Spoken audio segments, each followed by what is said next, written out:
नमस्कार. देशदूतच्या विशेष संवाद कट्ट्यामध्ये तुमच्या सगळ्यांचं स्वागत. परवाच्या दिवशी अक्षय तृतीया आहे आणि अक्षय तृतीया हा एक खूप महत्त्वाचा मुहूर्त मानला जातो. पर्टिक्युलरली आपण सोने खरेदीचा विचार केला तर निश्चितच 3.5 मुहूर्तांपैकी एक मुहूर्त मानला जातो. आपल्याकडे ना खूप जुनी परंपरा आहे. सोनं आपल्या आयुष्यात खूप एक महत्त्वाची भूमिका बजावतं आणि म्हणून सोन्याची उपमा आपण सोन्यासारखं म्हणून अनेक गोष्टींना लावतो.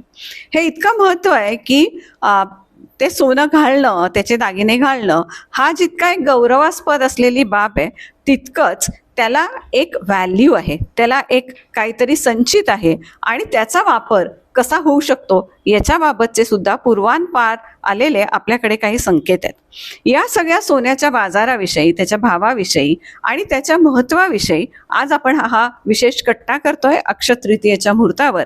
आणि या कट्ट्यामध्ये माझ्याबरोबर सामील होत आहेत मयूर शहाणे, मयूर अलंकार्सचे हे संचालक आहेत. माझ्याबरोबर आहेत शुभमकर टकले, टकले ज्वेलर्सचे संचालक आहेत आणि शुभम चोपडा हे श्रीनिवास ज्वेलर्सचे संचालक आहे. तुमच्या सगळ्यांचंही स्वागत आहे या कट्ट्यावरती. आणि जसं मी म्हटलं, अतिशय महत्त्वाचा दिवस तुमच्या व्यवसायासाठी समोर येऊन ठेपलेला आहे. अक्षय तृतीयाचा दिवस आहे, त्या दिवशी लोक सोनं खरेदी करतात. आपण मुळात याच विषयाने सुरू करूयात की प्रत्येकाला ही उत्सुकता असते की आजचा भाव काय. तर तुम्ही असं सांगा की आजचा सोन्याचा भाव काय. नमस्कार, मी मयूर राजेंद्र शहाणे. सर्वप्रथम देशदूतचे मी आभार मानतो काय आज विशेष कट्ट्यामध्ये त्यांनी मला बोलवलं आणि सोन्याविषयी, सोन्याच्या भावाविषयी आणि पुढे असणाऱ्या ट्रेंडविषयी जी चर्चा आहे. तर नक्कीच आजचा सोन्याचा भाव जो आहे तो 96,800 ते 97,000 रुपये आहे. आणि मला असं वाटतं अक्षय तृतीयाला पण हाच रेट, याच्या आसपास रेट राहील. अक्षय तृतीया बघायला गेलं तर 3.5 मुहूर्तापैकी एक सर्वात मोठा मुहूर्त आहे आणि त्या दिवशी सोनं खरेदीला पण एक विशेष महत्त्व आहे. आपण म्हणतो का अक्षय म्हणजे ते कायम न संपणारं, म्हणून अक्षय तृतीयाला सोने खरेदीची उलाढाल जी आहे ही मोठ्या प्रमाणात होती.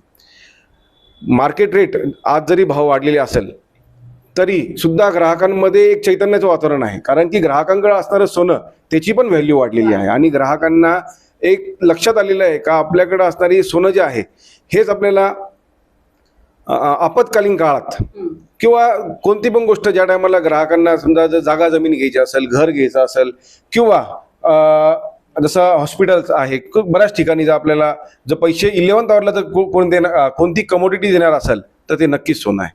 तर मला असं वाटतं का ग्राहकांनी सोन्यामध्ये गुंतवणूक जास्तीत जास्त केली पाहिजे आणि थोडी का होईना पण गुंतवणूक मुहूर्ताच्या दिवशी तर नक्कीच हमखास थोडं का होईना, अर्धा ग्रॅम घ्या, 1 ग्रॅम घ्या, 2 ग्रॅम घ्या, जसं कस्टमरचं बजेट आहे त्या हिशोबाने ग्राहकांनी खरेदी केली पाहिजे. आणि नक्कीच हा अक्षय तृतीयाचा मुहूर्त आहे हा ग्राहकांनी साधला पाहिजे. निश्चितच आहे की जसं अक्षय तृतीयाचा मुहूर्त आहे ते म्हणतात की अक्षय आहे की न संपणार आहे, त्याच्यामुळे याच्यामधले रिटर्न्स आहेत की ते न संपणार आहे. एकंदरीतच शुभंकरजी, आपण जेव्हा सोन्याकडे गुंतवणूक म्हणून बघतो याचं आपण असं बघूयात की कालानुरूप याचं महत्त्व कसं बदललं गेलं. आधी सोनं काय म्हणून घेतलं जात होतं आणि आता त्याच्याकडे कसं बघितलं जातं. सो आय थिंक हिस्टॉरिकली तुम्ही जर का बघितलं तर इंडियामध्ये formal financial sector under developed होतं. आत्ताच कोविड नंतर वगैरे ज्या लेवलनी सामान्य माणूस शेअर मार्केटकडे आलाय ते अनहर्ड ऑफ आहे. हे क्रांती आहे. हा, भारतातली ही एक क्रांती म्हणू शकतो. ह्याच्या आधी एकच फायनान्शियल लिटरसी होती, सोनं घ्यायचं. आणि ते त्याच्यामुळे आपल्याकडे व फॅमिलीमध्ये काही जसं मयूरदादा म्हटले की आपत्कालीन काही प्रॉब्लेम्स आले, लग्न आहे, ह्याच्यासाठी सोनं तुमच्या पाठीशी असतं. ही एक हे माइंडसेट आहे की पैशाची व्हॅल्यू कमी होत जाते आणि कमॉडिटीज ज्या लिमिटेड असतात, ज्या वर्ल्डमध्ये लिमिटेड आहेत, ज्याची सप्लाय लिमिटेड आहे पण डिमांड वाढत जाते, याची प्राइस वाढत राहणार. वेरॅज रुपीची प्राइस, डॉलरची प्राइस ओव्हर द इयर्स, शेअर्सची प्राइस ही डिफ्लेट होऊ शकते कारण की ते इन्फिनिट आहेत. राईट, अजून कंपनीज येऊ शकतात, अजून तुमचे शेअर्सच्या जे काय हे आहेत ते घेऊ शकतात. पण सोनं आहे ते सोनं तसंच राहतं, तो बेंचमार्क म्हणून वापरला जातो. म्हणून तो एक गुंतवणुकीसाठी इतका एक स्टेबल जो बेस आहे. आणि आता ज्या जगात आपण आलोय मागच्या वर्षापासून या वर्षामध्ये, त्याच्यासाठी स्टेबिलिटीपेक्षा मोठी गोष्ट नाही. आता स्टेबिलिटी जी आहे, जी तुम्हाला गरज आहे ती सोन्यातच आहे. बाकी सगळ्या शेअर मार्केट ह्याच्यात त्याच्यात चांगली गोष्ट आहे, त्याच्यात हाय ग्रोथ दिसते, पण याच्यात स्टेबल आणि हाय ग्रोथ दिसते, दोन्ही तुम्हाला मिळतं मिळतं. निश्चितच. शुभमजी, जेव्हा आपण असं म्हणतोय की आपल्याकडे पूर्वापार सोन्याचं महत्व हे अबाधित राहिलेलं आहे, म्हणजे आपल्याकडे लग्नात मुलीला सुद्धा किंवा सुनेला सुद्धा सोनं घालायची परंपरा आहे आणि त्याला आपण स्त्रीधन म्हटलंय, म्हणजे कुठेतरी तिची सिक्युरिटी पण आपण त्या सोन्यामधनं बघतोय. तर जगभरात त्या सोन्याचा एक स्टँडिंग कसं आहे, जगभरात तेवढंच महत्व आहे का, आणि ते मार्केट रूल करतं का? जर आपण इंडियाचं बोललो तर तसं बघायला गेलं तर every central bank of country has gold. हो. तर असं बघायला गेलं तर आपली जी परंपरा जी पूर्वजांनी लावली आहे की स्त्रींना सोनं देतात, लग्नात मुलीला सोनं देतात किंवा जे पण आहे, तर टॉप 8 सेंट्रल बँक्सकडे जेवढं सोनं आहे तेवढं असं म्हटलं जातं की इंडियन हाऊसवाईफ्सकडं तेवढं सोनं आहे. तर जे स्टेबिलिटी किंवा इकॉनॉमिकल स्टेबिलिटी त्याच्यामुळे भेटते. आणि हीच एक अशी कमोडिटी आहे जी हाऊस करून पैसे वाढतात आहे. बाकी तुम्ही काहीही घेतलं तर that is liability, that will depreciate, this will appreciate. बरोबर बरोबर, म्हणजे तुम्हाला ते छान पण वाटतंय ते घालायला, त्याच्यात ऑप्शन्स पण तुम्हाला खूप आहे आणि तरी सुद्धा त्याला व्हॅल्यू आहे निश्चितच. मयूरजी, जसं मी म्हटलं की जगभरात सोन्याला एक स्टँडिंग आहे आणि आता यांनी पण सांगितलं की हाऊसवाईफ्सकडे आपल्या भारतात तर खूपच आहे. एक जगभराची परिस्थिती असते की जो सोन्याचा भाव ठरवतो, कारण की हे सोनं येतं कुठून आपल्या देशात, त्याचा भाव कसा ठरतो, आणि सध्याची जी भौगोलिक किंवा राजकीय परिस्थिती जगभरात झाली आहे त्याचा काही परिणाम याच्यावर पडतोय का? नक्कीच. ज्या टायमाला कोणत्या पण देशामध्ये युद्धजन्य परिस्थिती होती त्या टायमाला गव्हर्नमेंट जी आहे त्या कंट्रीची हे गोल्डवर बसते, म्हणजे गोल्ड बाय करते, ते कधी करन्सीवर बसत नाही. त्यामुळे काय होतं, गोल्डला डिमांड वाढून जाते आणि आपली करन्सी जी आपण छापतो तर ती गोल्डच्याच इक्विव्हॅलंट छापतो. सो गोल्डला खूप महत्त्व आहे. म्हणजे कुठेही जरी माझ्या हिशोबाने जर युद्ध झालं तर पहिले सोन्यावरती इफेक्ट होतो, त्याच्यानंतर मग क्रूड ऑइल बाकीच्या गोष्टी त्याच्यावर इफेक्ट होतो. त्यामुळे मला असं वाटतं का सोनं जे आहे हे ऑल टाईम हाय राहील, ऑल टाईम हाय जाईल पण. सो परत पुन्हा त्याच्यावर येतो मी का जागतिक इन्व्हेस्टमेंट असो किंवा वैयक्तिक असो, सोन्यामध्ये गुंतवणूक ही फायदेशीरच ठरते. शुभंकरजी, जसं मी म्हटलं, माझा प्रश्न असा आहे की हा सोन्याचा व्यवहार चालतो कसा, की कुठल्या देशातनं सोनं येतं, आपण म्हणतो की काही देशात खाणी आहेत, त्यांना ऑलरेडी त्याचा रिसोर्स आहे, आपल्याकडे काही असं मिळतं का, किंवा आपल्याकडनं कुठनं आपण ते घेतो आणि मग त्याचा भाव आपल्या देशात तो कसा ठरतो? सोन्याचे जगभरात कमॉडिटी मार्केट्स आहेत. जास्तीत जास्त आत्ता सोनं साऊथ आफ्रिका किंवा बाकी आफ्रिकन देशातून येतं, पण त्याचं मेजर रिफायनिंग आणि प्रोसेसिंग, सो तिकडून जे एक येतं ते सेमी रिफाईंड मटेरियल येतं. त्याचं अराउंड 70% 80%. त्याचं डोरे बार असं एक ट्रेडिशनल नेम आहे. तर ते ट्रेडिशनल नेमचं सेमी रिफाईंड गोल्ड तुमच्या स्लाइटली मोर डेव्हलप्ड मार्केट्समध्ये येतं, किंवा काही काही आता आफ्रिकेत सुद्धा रिफायनिंग करतात. So I think gold south आफ्रिकेमध्ये आहेत, रिफायनरीज आहेत प्रॉपर, जे तुम्हाला मग त्याचं 99.9% सोनं विकतात. मग ते सोनं वेगळ्या वेगळ्या फायनान्शियल इन्स्टिट्यूशन्स, जसं मयूरदादा म्हटलं की होल्ड करतात as a backing to their currency, as a strategic investment, किंवा आपला डॉलरचा भाव वाढतोय कमी होतोय त्याला प्लस मायनस करायला, ॲडजस्ट करायला, बॅलन्स करायला, तर ते होल्ड करतात. मग आता तेव्हा जे त्यांचं ठरतं की आता आपल्याला सोनं द्यायचं, ते दुसऱ्या सेंट्रल बँकला देतात, ते व्यापाऱ्यांना देतात, ते रिटेलर्सला देतात. सो बऱ्याच कंपनीज आहेत ज्या ह्याच्या मग प्रॉपरली ह्या कमॉडिटी पीसेसचं ट्रान्सफर होतो. मग दुबईमधून येतात, स्वित्झर्लंडमधून येतात, साऊथ आफ्रिकेमधून जसं मी म्हटलं, मग ते इंडियात येतात. त्याच्यावर कस्टम ड्युटी लागते कारण की तो इम्पोर्ट आहे, राईट. सो आपल्याकडून बाहेर डॉलर जातात, आपण सोनं घेतो, त्याच्यावर कस्टम ड्युटी लागते. गव्हर्नमेंट ही कस्टम ड्युटी पुढे मागे करत राहतं, आणि ह्याच कस्टम ड्युटी चुकवणारे जे क्रिमिनल असतात ते स्मगलिंग वगैरेचं जे काय प्रकरण आहे ते. सो हे सोनं मग इथे आपल्याकडे आलं, कस्टम ड्युटी भरून ऑफिशियली व्यापाऱ्यांकडे आलं. व्यापारी त्याचे तारा ओढतात, त्याचे शीट्स बनवतात, शीटच्या टिकल्या बनवतात, चेन बनवतात, पोती बनवतात.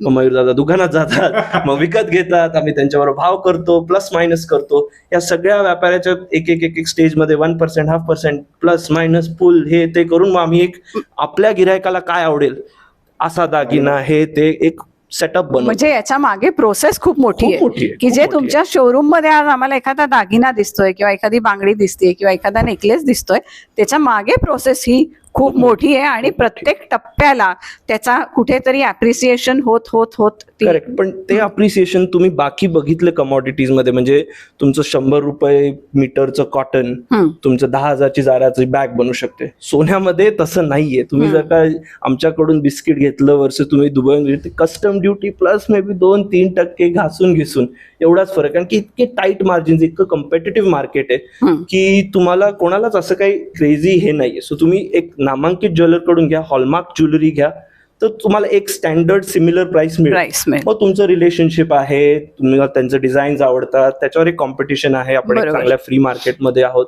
चांगली गोष्ट आहे ही सकारात्मक गोष्ट. डेफिनेटली. शिवमजी, जसं हे म्हणाले की खूप मोठी प्रोसेस आहे या सगळ्याच्या मागे, पण जेव्हा मी एक गिराईक म्हणून तुमच्या दुकानात येणार आहे, तर माझ्यासाठी जेव्हा सोनं खरेदी करायचं आहे ना, तर तो एकच फॅक्टर मॅटर करतो की माझ्या ज्वेलरवर असलेला विश्वास. हे नातं कसं असतं, ते टिकवायचं कसं असतं, ते टिकतं कसं? जेवढं ट्रान्सपरन्सीनी काम करू आपण, आता भरपूरसं क्लिअरिटी आली आहे, कॅरेटोमीटर आहे, हॉलमार्किंग आहे, हे सगळं आणलेलं आहे. तर जेवढं ट्रान्सपरन्सीनी काम होतंय त्या हिशोबाने भरोसा तुटण्याचं प्रमाण आता भरपूरसं कमी झालंय. आणि government has also stepped in taking out BIS. जसं आपण गाडीला चेशी नंबरनी ओळखतो तसं आता HOID म्हणून आलेलं आहे. So you can go on BIS app and check it. अच्छा, म्हणजे याच्यात ट्रान्सपरन्सी असली तर आपणे आपच विश्वास हा. आणि आता तर टेक्निकली तुम्हाला करू शकतो, पूर्वी रिलेशनशिप मधनं तो बिल्ड होत होता. सध्या ट्रेंड काय आहे लोकांचा? म्हणजे बिस्किट्स घेतायत, दागिने घेतायत, काय सध्या ट्रेंड आहे आणि कसं मार्केट दिसतं? ट्रेंड जे आहे, दागिने जर खरेदी करायचे असेल तर समजा लग्न असेल आपल्या घरामध्ये, तर बऱ्यापैकी आपण दागिनेच खरेदी करतो. परंतु जे इन्व्हेस्टर्स असतात, तर इन्व्हेस्टर हा बुलियनमध्येच जातो, म्हणजे चोख सोनं घेण्यामध्ये. त्यामध्ये वेडणी घेईल किंवा कॉईन घेईल किंवा बार घेईल, वॉट एव्हर. परंतु इक्विव्हॅलंट दोन्हीकडं ना इक्वल कॉन्ट्रीब्युशन आहे, मागणी आहे. म्हणजे चोख सोन्याला पण चांगली मागणी आहे, कारण की अगेन रिटर्न्स तुम्ही बघितलं तर मागच्या एका वर्षामध्ये सोन्याने जवळजवळ 33% रिटर्न्स दिलेले आहे. त्याचबरोबर दागिने जे आहे ते हौसेसाठी आहे. त्यामुळे दागिने लग्न सरे असेल किंवा दागिनेमध्ये काय होतं, बऱ्यापैकी जुना दागिना आपण रिटर्न करतो, त्याच्या बदली नवीन दागिना घेतो.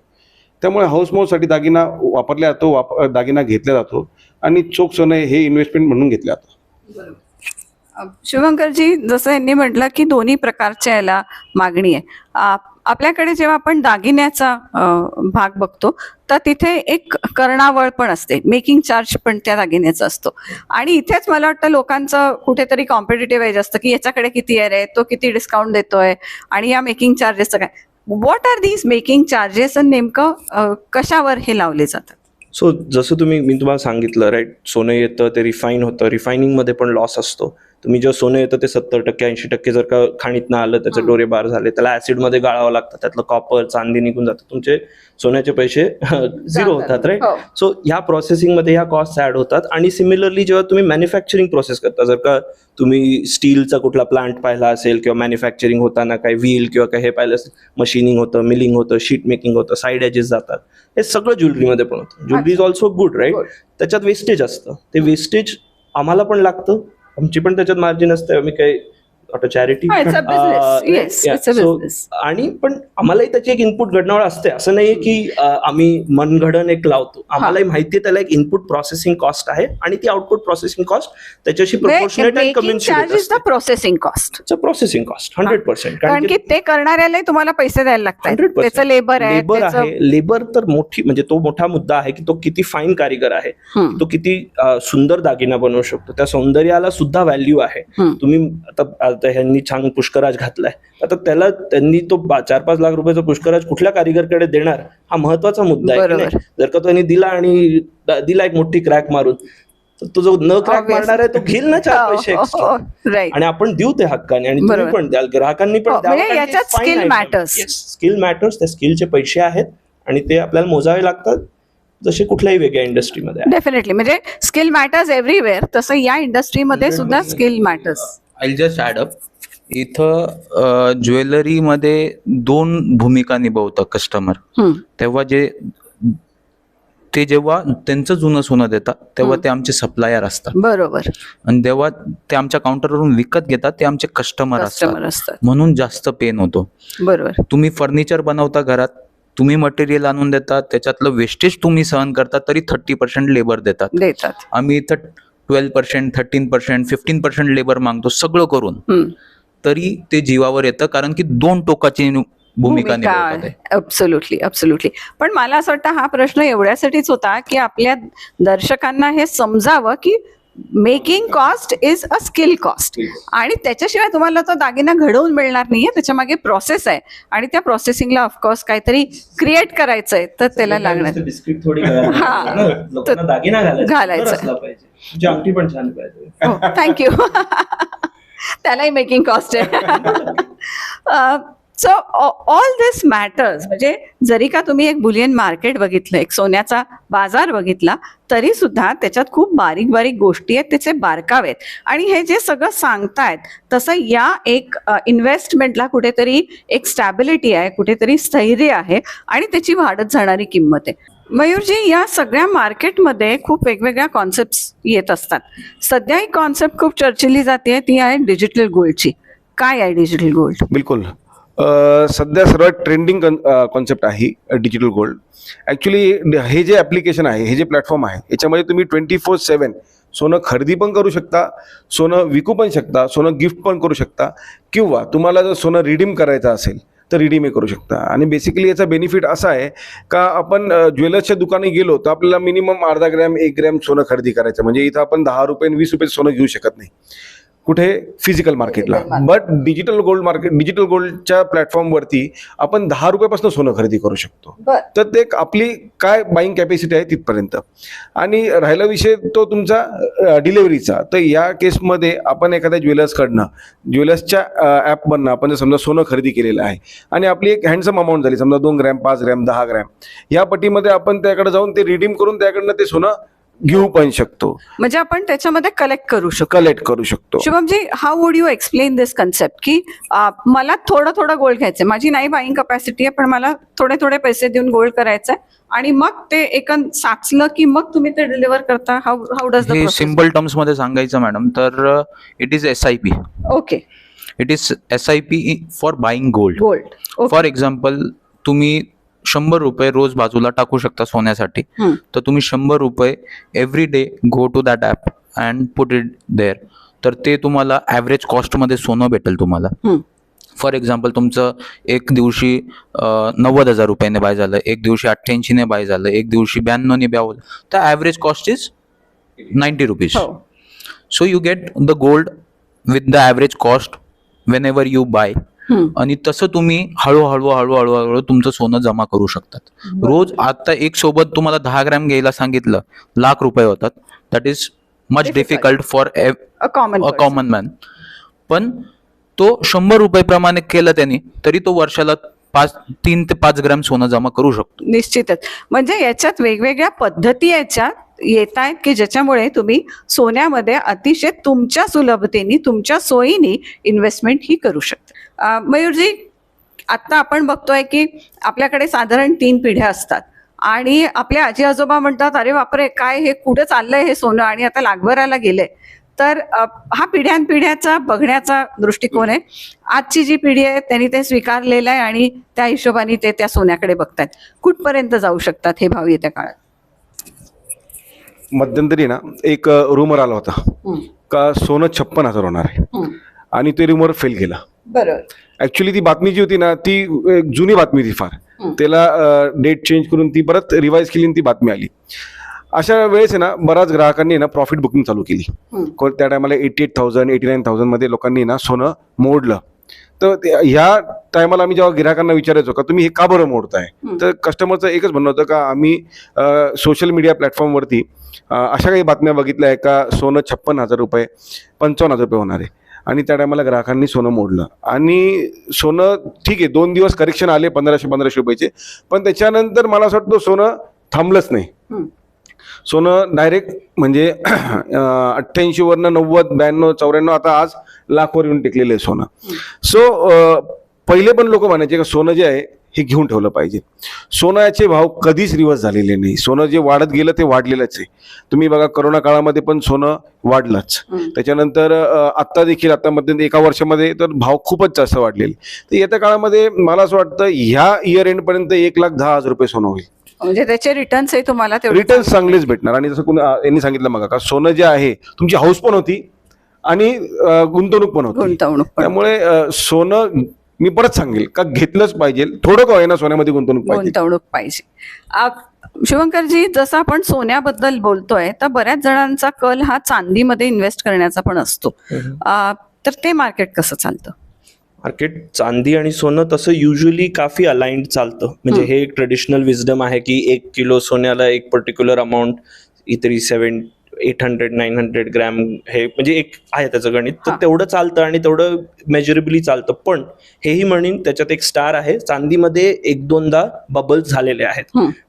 हे हिस्टॉरिकली तुम्ही डेटा चेक करू शकता की चांदीमध्ये एकदा आपण जिथे आत्ता बसलेलो आहोत 90-95 तिथे येऊन गेलेलो आहोत लोक. आपण पण आपल्या पिढीत 10 लाख रुपयांनी चांदी विकलेली होती आणि ते नंतर 35,000नी सुद्धा विकली होती. म्हणजे वर खाली होऊ शकतं. सो चांदीमध्ये आत्ता भाव वाढलेले आहेत आणि वाढूही शकतात. कारण की आता सोनं जसं हे म्हणतात 1,10,000 होईल, तसं मलाही वाटतंय पर्सनली. पण तसं म्हटलं म्हणजे 2 people मी म्हणे इथे बरोबर आहे इथे बरोबर आहे, त्याला काही हे नाहीये. पण सोन्याचा जो ट्रेंड आहे तो खूप खूप वर्षांचा आहे आणि त्याच्यामध्ये कुठलंही मॅसिव्ह करेक्शन आलेलं नाही. मिनिमल करेक्शन 5-10% ते तर कधी होतं. तो काय मोठी मी करेक्शन धरतच नाही. पण चांदीमध्ये मॅसिव्ह करेक्शन 1-2दा झालेले आहेत हिस्ट्रीमध्ये. डेफिनेटली.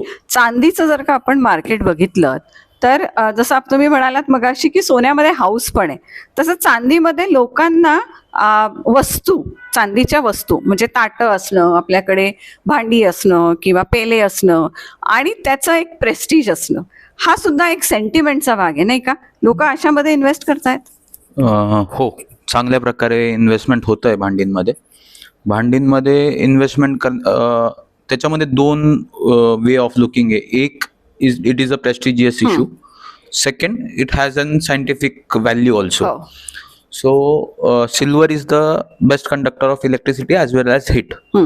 तर असं म्हटलं जायचं की चांदीच्या ताटात जेवणं म्हणजे खूप चांगलं असतं. त्याच्या मागचं रिझन हे की whenever we serve in silver plate, then the value is retained. जी पण त्याची न्यूट्रिशन व्हॅल्यू आहे that is retained. Okay. And if you look as per investment part, तर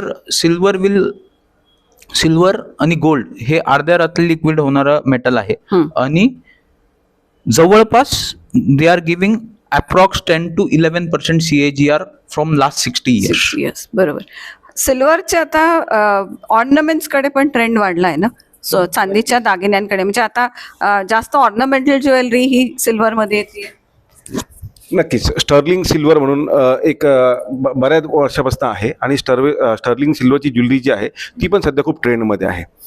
त्याचबरोबर जसं यांनी सांगितलं का चांदीचे दागिने जे आहे म्हणजे ताट असो, वाट्या असो किंवा आपले देवाचे जे काही उपकरणं असो, आणि चांदी जी आहे हे इंडस्ट्रीमध्ये पण फार मोठ्या प्रमाणात यूज होती. म्हणजे जे काही तुमचे कंडक्टर असतात, इलेक्ट्रिक, तर त्या गोष्टींना पण चांदीचा मोठ्या प्रमाणामध्ये वापर होऊ राहिला.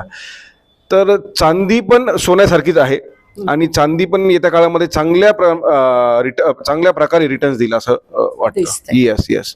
सो एकंदरीतच हे मार्केट आपण बघताना असं म्हणतोय की सोनं ते सोनंच आहे, सोन्यासारखं त्याचं मार्केट आहे, पण चांदी काही कमी नाहीये आणि चांदीला सुद्धा ती एक चकाकी आहे. तर या अक्षय तृतीयेला तुम्ही याचा जास्तीत जास्त लाभ घेऊ शकता, याचा विचार करू शकता आणि म्हणूनच आज आम्ही या सगळ्यांना या कट्ट्यावर बोलावलं आणि हे मार्केट समजून घ्यायचा हा प्रयत्न केला. तुम्ही खूप छान पद्धतीने हे सगळं उलगडून इथे मांडलं, त्याबद्दल धन्यवाद. आणि अक्षय तृतीयेच्या तुम्हाला सगळ्यांना शुभेच्छा. थँक्यू.